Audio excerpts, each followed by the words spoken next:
Hello everyone. नमस्ते सभी को। मैं सुपर्णा सिंह आप सभी को मेरी यूट्यूब चैनल पे स्वागत करती हूँ। फ्रेंड्स, आज मैं एक टॉपिक लेके बात करने आई हूँ। आज मेरा टॉपिक है learn to walk alone, it will make you stronger. अकेला चलना सीखो, ताकतवान बन पाओगे। मनुष्य एक सामाजिक जीव है, यानी वो अकेले जिंदगी बसर नहीं कर सकता। लोगों के साथ घुलना मिलना, उनके साथ वक्त बिताना, पार्टी करना, मिलजुल कर जश्न मनाना हमारी फितरत भी है और ज़रूरत भी है। इसके विपरीत अगर कोई अकेला रहता है तो इसे एक परेशानी समझा जाता है। ये बात बिल्कुल सही है। जो आज साथ है वो कितनी भी हितकर हो, कितनी भी हमारे साथ खड़ा होने वाला हो, वो हमेशा इसी प्रकार साथ रहेगा, ये ज़रूरी नहीं है।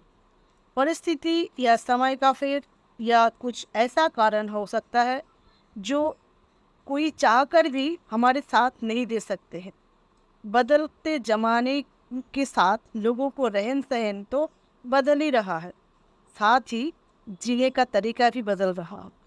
तो कुछ लोग ऐसे भी हैं, नौकरी के कारण या एजुकेशन के कारण अकेले रहते हैं, और कुछ लोग ऐसे भी हैं जो बिना किसी मजबूरी के अपनी मर्जी से अकेले रहना पसंद करते हैं। अकेले रहने से आसान काम नहीं है। जो लोग अपनी मर्जी से अकेले रहते हैं उनमें कुछ बुनियादी गुण रहते हैं। अकेले रहने वाला लोग अपने आप में ही संपूर्ण महसूस करते हैं। ऐसे लोग सेल्फ कॉन्फिडेंस से भरपूर होते हैं और पॉजिटिव थिंकिंग वाले होते हैं। दूसरे लोग क्या सोचेंगे इसका ज़्यादा परवाह नहीं करते। छोटी बड़ी गलतियों से खुद ही सीखते हैं, अपने लिए नियम खुद बनाते हैं और डिसिप्लिन में रहते हैं। ये लोग खुले विचारों के होते हैं, ईमानदार होते हैं और जितनी जिम्मेदारी लेते हैं उसे बड़ी खूबी से निभाते हैं। अपनी क्षमता अनुसार काम करते हैं और खुश रहते हैं। अकेले रहने से अपने विचारों और व्यवहारों पर पूरी तरह से नियंत्रण मिलता है। ये आपको स्वतंत्र महसूस कराता है। अमेरिका की रिसर्च में पाया गया है कि खुद के साथ वक्त बिताने से आपकी क्रिएटिविटी को काफ़ी बूस्ट मिलता है। इससे आपको आत्मविश्वास बढ़ता है, आज़ाद सोच पैदा होती है, नए ख्यालात को आप खुलकर स्वागत करते हैं। आप अपने जहाज़ के कप्तान हैं, वो जहाज़ आपकी ज़िंदगी है। आप अनुभव की प्राप्त किए बिना कप्तान नहीं बन सकते हैं। कप्तान अन्य कप्तानों के बीच अकेला ही सीखता है। हर कोई अपना राह पर चलता है। आप दूसरों के साथ स्कूल जाते हैं, लेकिन परीक्षा के दौरान सब कुछ आप पर ही था।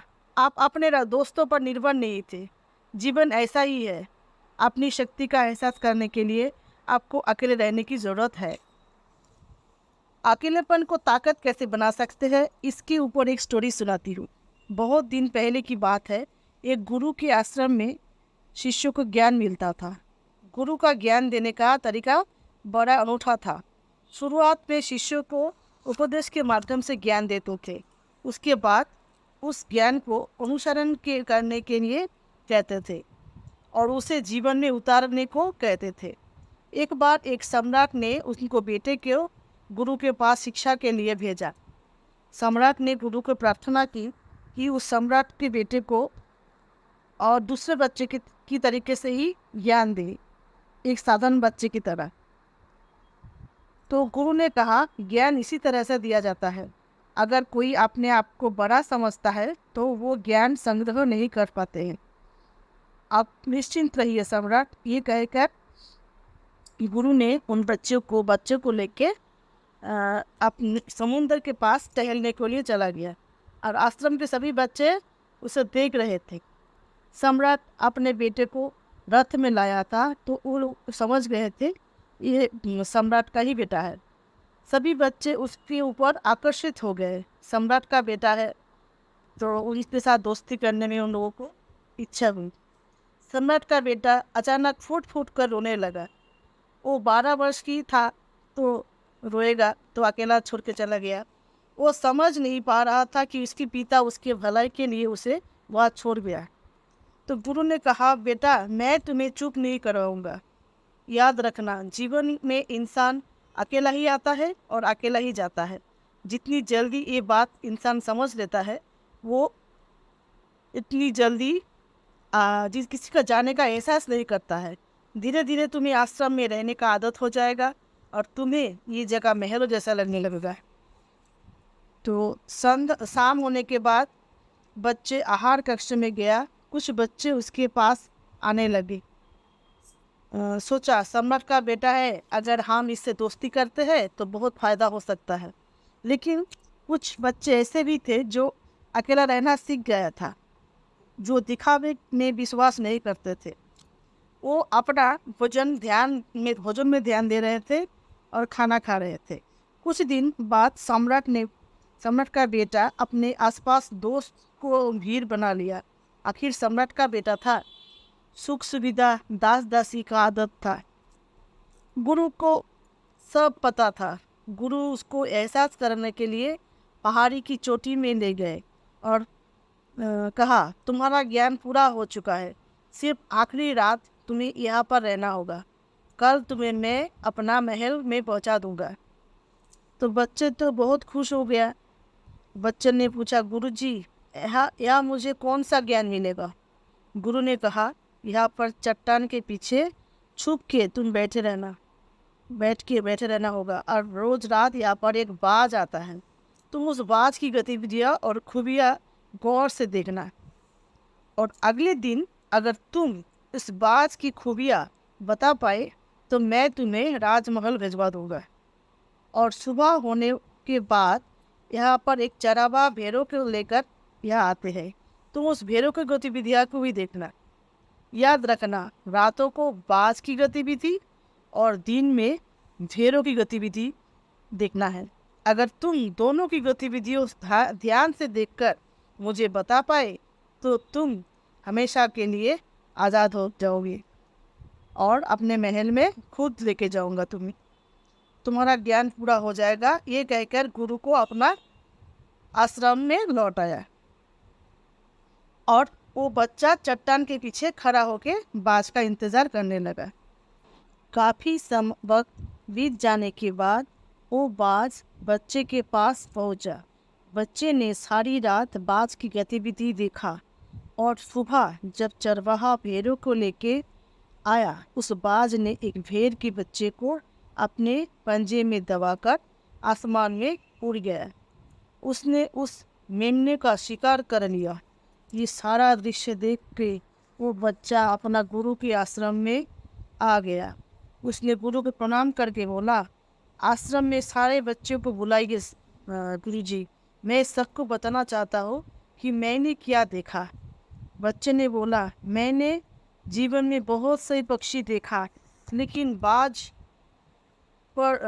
जैसा पक्षी को बिल्कुल अलग है। तोता बोलता तो बहुत ही अच्छा है, लेकिन ज़्यादा उड़ नहीं सकता, लेकिन बाज आसमान को छू सकता है।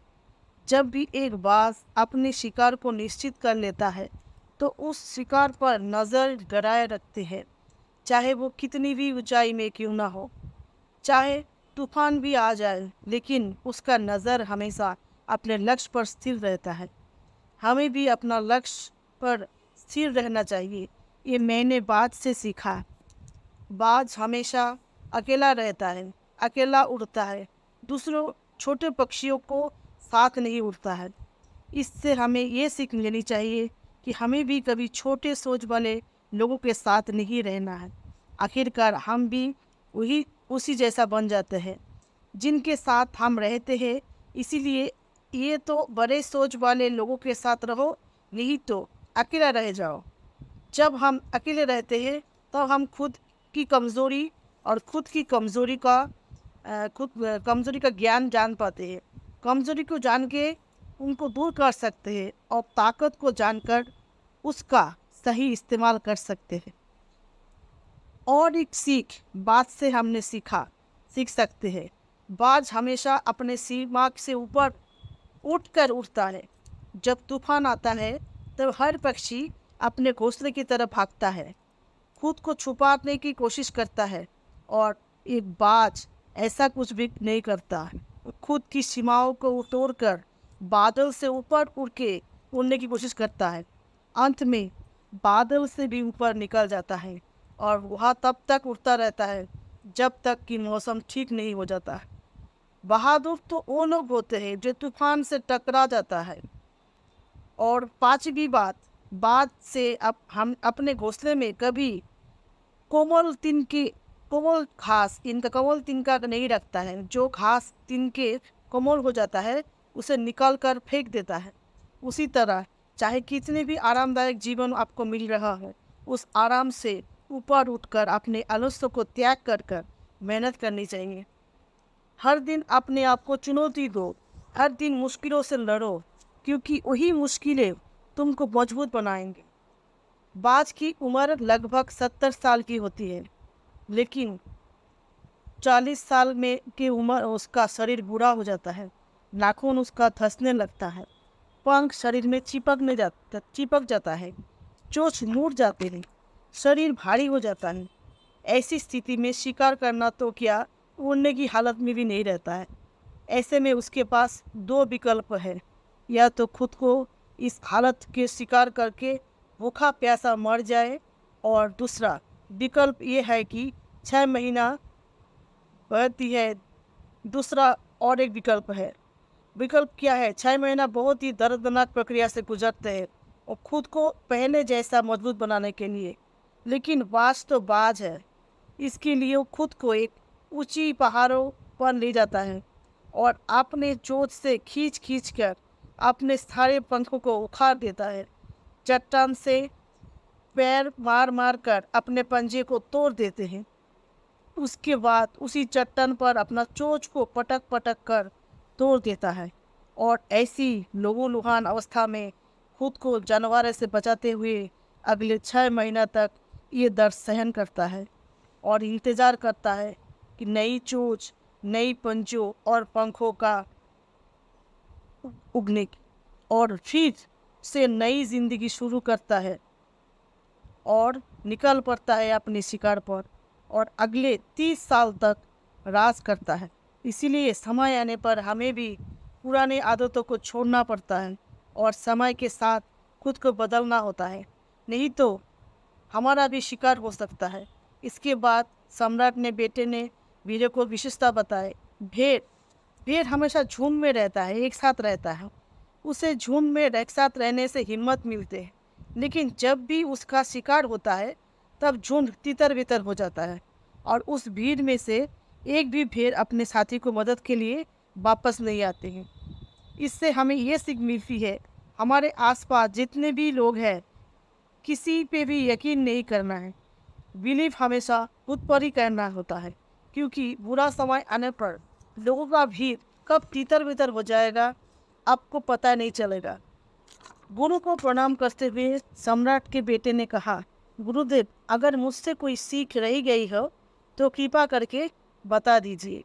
गुरु ने सभी बच्चों को संबोधित करते हुए कहा, सारी बातें सही है, तुम्हारा शिक्षा पूरा हुआ है, लेकिन ये सारी खूबियाँ तब पैदा होता है जब कोई अकेले में रहता है और अकेले में रह के अपने खुद कमज़ोरी और खुद की ताकत क्या है ये जान पाते हैं, तभी हम स्ट्रांग बन सकते हैं। तो कैसा लगा मेरा स्टोरी? Thank you. आज के लिए टाटा बाय बाय।